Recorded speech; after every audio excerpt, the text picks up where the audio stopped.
An ARM is an adjustable rate mortgage, which means the interest rate can fluctuate over the life of the loan.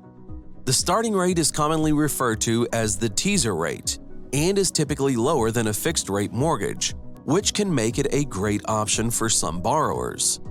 It's important to understand how your ARM works, as the initial low rate doesn't last forever. After the initial period, the rate and payment can fluctuate, which can make long-term budgeting more complicated. Here's how an ARM works. The loan term is split into two distinct periods: the fixed period and the adjustment period. The fixed period is when your initial rate is secured for a period of time, typically for the first 5, 7, or 10 years of the loan. During this time, your rate and payments do not change. The adjustment period is where the rate can fluctuate based on the terms of the loan. The fluctuation will depend on the index your loan is tied to, as well as the margin your loans dictate. A margin is a percentage over the index rate and varies program to program based on guidelines, your credit score, and other factors. This is set from the beginning. You'll know all the terms of your ARM before you close. Let's look at an example. If your rate is tied to the Secure Overnight Finance Rate, also known as SOFR, the index is noted on the adjustment date.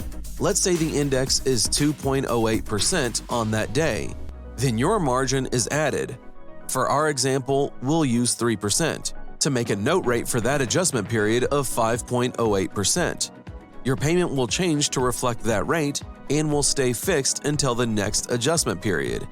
It's important to note that your adjustment periods are limited to however often your loan terms dictate, most often 6 or 12 months, and your rate adjustment is capped at a certain level so that it can't increase more than a specific amount per adjustment.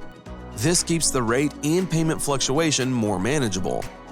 In addition, all ARMs have a lifetime cap, which means no matter what happens in the market, your rate cannot exceed a certain percentage over your starting rate. For instance, if your starting rate is 2% and your cap is 5% for the life of the loan, the highest your rate can go is 7%. So, you may be wondering, who uses an ARM and why? There are lots of reasons, including easier qualification, which can get many buyers into the home they want, especially if fixed rates are higher than ARMs. Another reason to take advantage of an ARM is if you don't plan on staying in your home or the loan for an extended period. For example, if your rate was fixed for the first 7 to 10 years, it would make sense to take advantage of that lower rate if you plan to sell before the first adjustment period. Want more information specific to your goals and qualifications? We're here to help, and we can show you a direct comparison of your options, including an ARM if you'd like to investigate further. Let's connect today.